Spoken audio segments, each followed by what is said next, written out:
Subscription کے button کو دبائیے اور ساتھ بیل آئیکن پر کلک کیجیے تاکہ آپ کو تمام ویڈیو فوراً مل سکیں۔ اس ویڈیو پسند آنے کی صورت میں اسے لائک، کمنٹ اور شیئر کرنا مت بھولیں۔ گوگیل حیران و پریشان ہو گیا۔ سبیلہ نے حماد سے کہا کہ یہ شخص اپنا جرم چھپانے کے لیے انجان بن رہا ہے۔ گوگیل، حماد بن علی نے اسے کہا کہ تم ایک غلام اور ایک داشتہ کی خاطر مجھ سے دشمنی مول لے رہے ہو۔ اس وقت ہمیں اتحاد اور اتفاق کی ضرورت ہے۔ میں تمہیں اس جیسی 10 لڑکیاں لا دوں گا، مگر تم نے میری داشتہ پر دست درازی کر کے میرے محافظ کو غائب کر دیا ہے کہ تم قبیلے کے سردار ہو، کہ تم مجھ سے ٹکر لے کر سردار رہ سکو گے، زندہ رہ سکو گے۔ بات بڑھ گئی۔ چونکہ گوگیل نے ارتگین کو غائب نہیں کیا تھا، اس لیے وہ آگ بگولا ہو رہا تھا۔ حماد نے تمام سرداروں کو اکٹھا کر لیا اور سبیلہ سے کہا کہ وہ سب کو سنائے کہ گوگیل نے کیا کیا ہے۔ سبیلہ نے وہی بات سنا دی جو وہ حماد کو سنا چکی تھی۔ گوگیل غصے سے اٹھا اور وہ یہ کہہ کر چل پڑا، میرا اور میرے قبیلے کا تمہارے ساتھ کوئی تعلق نہیں۔ اس نے پیٹھ پھیری ہی تھی کہ حماد نے اپنے قریب کھڑے ایک آدمی کی کمان لی اور اس کی ترکش سے تیر نکال کر کمان میں ڈالا۔ دوسرے لمحے تیر گوگیل کی پیٹھ میں اترا ہوا تھا اور وہ ریت پر تڑپ رہا تھا۔ اسی روز حماد نے ایک خاص تقریب منعقد کر کے گوگیل کے قبیلے کا ایک اور سردار مقرر کر دیا۔ اس نے سب سے کہا کہ میں جانتا تھا کہ مجھے میرا محافظ واپس نہیں ملے گا۔ گوگیل نے اسے یقیناً قتل کروا کے اس کی لاش کہیں دبا دی ہے۔ اس وقت تک ارتگین بہت دور نکل گیا تھا۔ صبح طلوع ہونے تک وہ اونٹ کو دوڑاتا رہا تھا۔ سورج ابھرا تو اس نے اونٹ کی رفتار کم کر دی۔ اس نے گھوم گھوم کے دیکھا، اس کے تعاقب میں کوئی نہیں آ رہا تھا۔ حماد بن علی نے قبائلی سرداروں کو آخری ہدایات دیں اور انہیں قید کے صحرا کے قریب ایک جگہ بتا کر کہا کہ وہ اپنے آدمیوں کو وہاں جمع کریں۔ اسی روز سب اپنے اپنے قبیلوں کو روانہ ہو گئے اور حماد بھی وہاں سے چلا گیا۔ جب اپنے ٹھکانے پر پہنچا تو اس کا ایک اور جاسوس غزنی سے آیا، جس نے اسے بتایا کہ غزنی کے قافلے کی نفری اور زیادہ بڑھ گئی ہے اور اس میں مالدار تاجروں کی خاصی تعداد ہے۔ اس نے حماد کو یہ بھی بتایا کہ راستے میں لوگ اس قافلے کا انتظار کر رہے ہیں، اس طرح یہ قافلہ اور زیادہ بڑا ہو جائے گا۔ اس جاسوس کو کوئی ایسے آثار نہیں ملے تھے کہ قافلے کی حفاظت کے لیے فوج کا کوئی انتظام ہوگا یا نہیں۔ میں حجاز تک فوج کا دستہ کیسے بھیج سکتا ہوں؟ غزنی میں سلطان محمود غزنوی قافلے کے ایک وفد سے کہہ رہا تھا، قوم کے ہر فرد کو سپاہی ہونا چاہیے۔ قافلے کا ایک وفد سلطان محمود کے پاس یہ درخواست لے کر گیا تھا کہ قافلہ بہت بڑا ہے اور اس کے ساتھ خواتین اور بچے بھی ہیں اور تاجروں کا قیمتی مال بھی ساتھ جا رہا ہے، اس لیے قافلے کی حفاظت کے لیے فوج کا ایک دستہ ساتھ ہونا چاہیے۔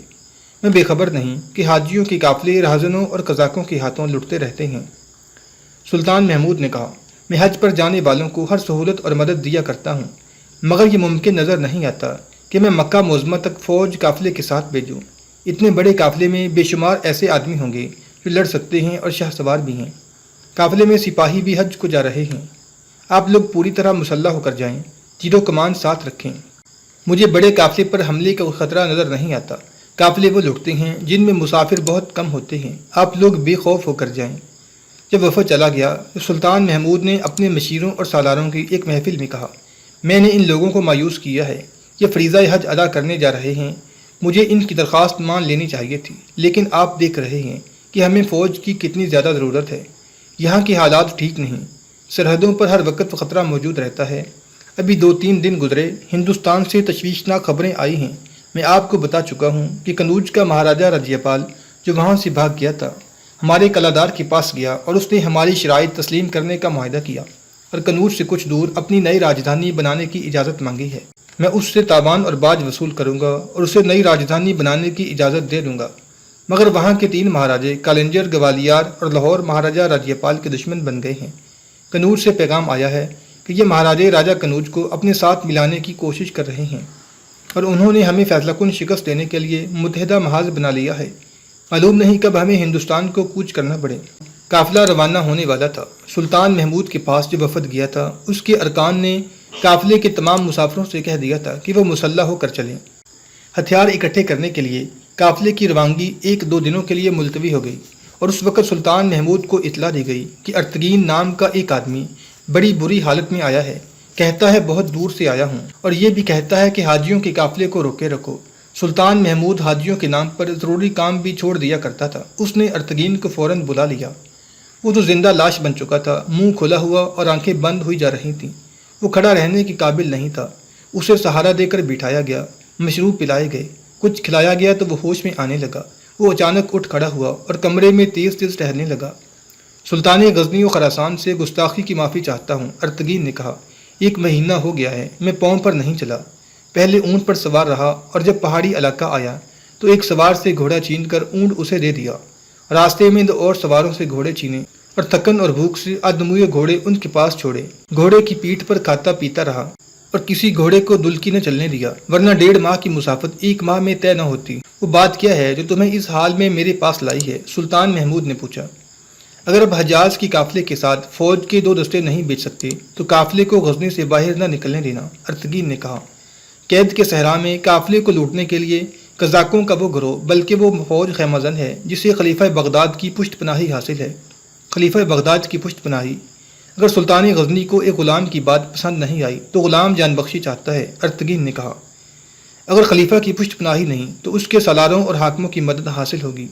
اگر یہ بھی نہیں تو اسے جھوٹ نہ سمجھنا کہ تمام بدو قبیلے ایک شخص حماد بن علی کی قیادت میں غزنی کے قافلے کو قید کے صحرا میں اس جگہ جہاں ٹیلے زیادہ ہیں لوٹ لیں گے اور لڑکیوں کو اٹھا لے جائیں گے۔ حماد بن علی بغداد گیا تھا، میں چونکہ اس کے ساتھ تھا اس لیے میں یقین کے ساتھ کہہ رہا ہوں کہ وہ پہلے خلیفہ کے ایک سالار اور 2 بڑے حاکموں سے ملا تھا، پھر وہ اسے خلیفہ کے پاس لے گئے تھے۔ ارتگین نے سلطان محمود کو تفصیل سے بتایا کہ حماد بن علی نے کس طرح اور کہاں بدو قبائل کے سرداروں کو اکٹھا کیا اور قافلے پر حملے کا منصوبہ طے کیا ہے۔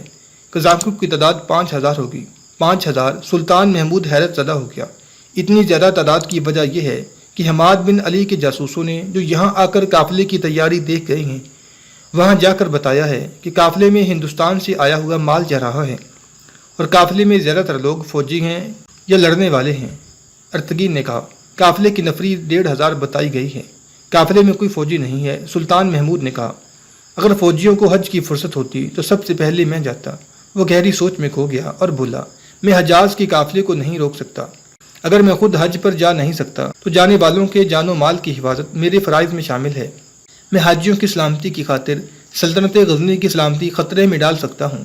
وہ بولتے بولتے رک گیا اور اس نے ارتگین کو بڑی غور سے دیکھتے ہوئے پوچھا، لیکن میں نے تم سے یہ تو پوچھا ہی نہیں کہ تم کون ہو، اور تم جو قزاقوں کے سرغنہ کے خاص آدمی ہو دل میں ہمارے قافلے کی ہمدردی کس طرح لے کر آئی ہو کہ تم اللہ کے اس سپاہی کو دھوکہ دے سکو گے جس کے نام سے ہندوستان کے دیوتاؤں کے بت کانپ جاتے ہیں۔ غزنی کی ایک بیٹی جو بہت بڑے دھوکے کا شکار ہے غزنی کی بیٹیوں کے لیے کفارہ ادا کرنا چاہتی ہے، ارتگین نے کہا۔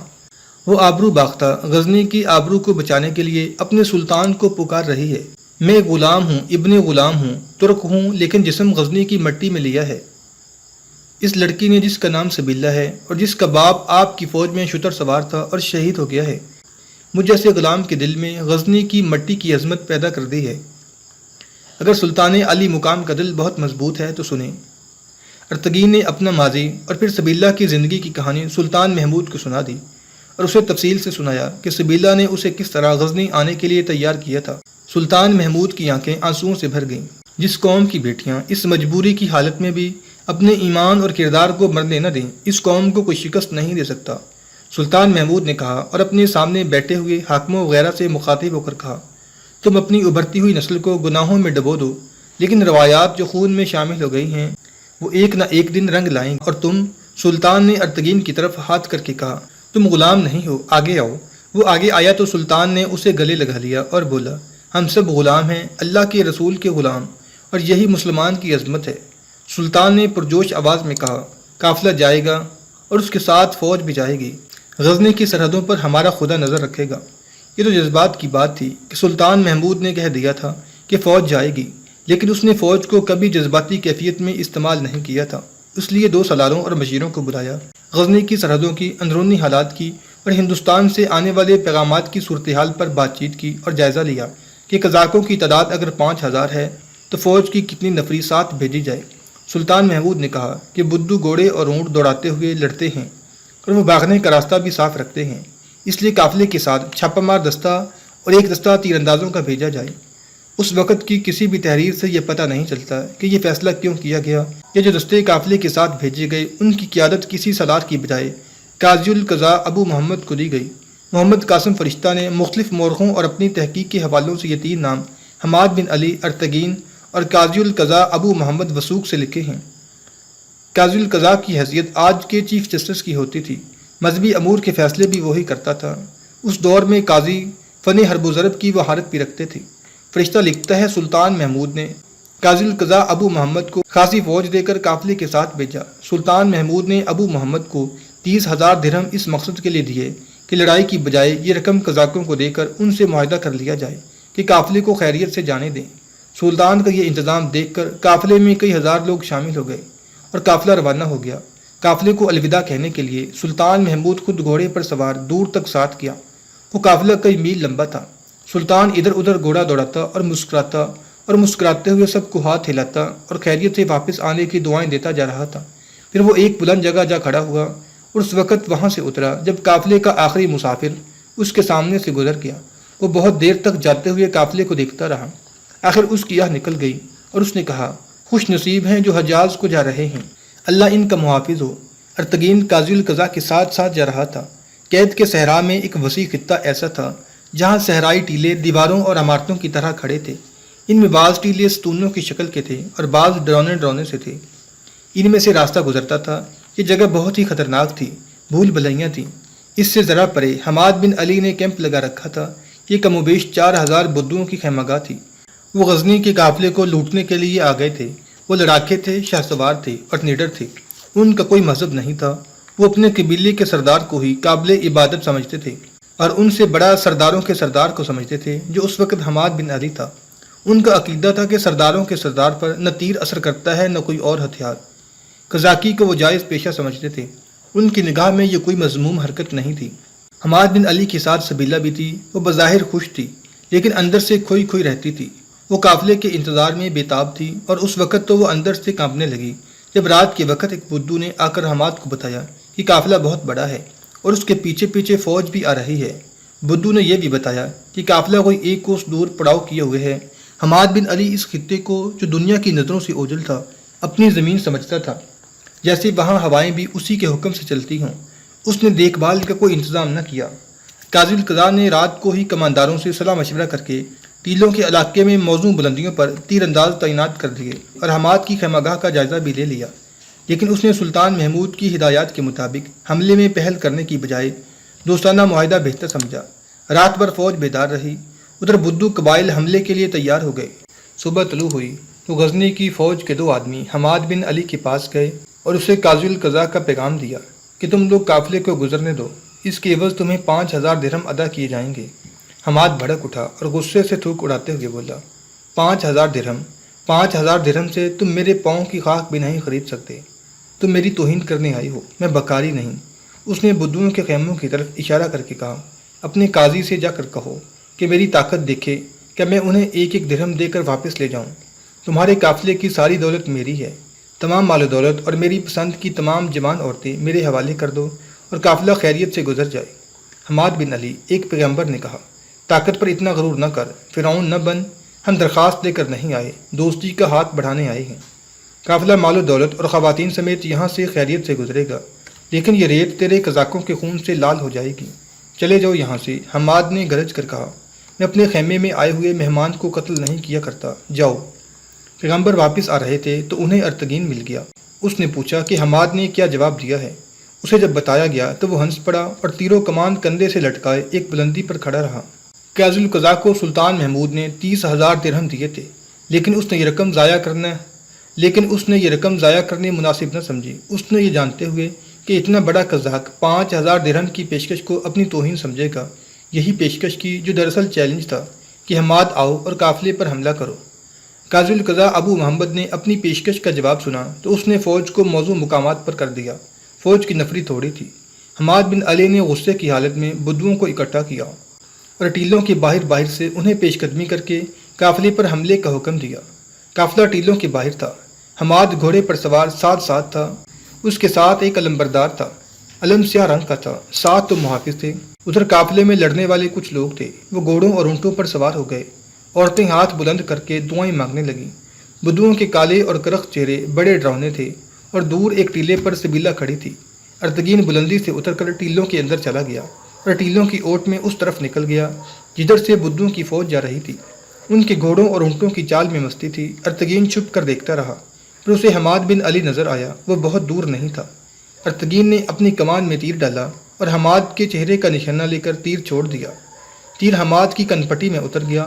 وہ تیورا کر گھوڑے سے گرا۔ اس کے محافظ ابھی دیکھ ہی رہے تھے کہ یہ کیا ہوا ہے کہ ایک تیر علم بردار کی گردن میں دائیں سے لگا اور بائیں کو نکل گیا۔ یہ تیر بھی ارتگین کا تھا۔ پرچم گر پڑا۔ ارتگین دوڑ کر ٹیلے پر چڑھا اور بڑی ہی بلند آواز سے چلانے لگا، خدا کی قسم، میں نے حماد بن علی کو مار ڈالا ہے۔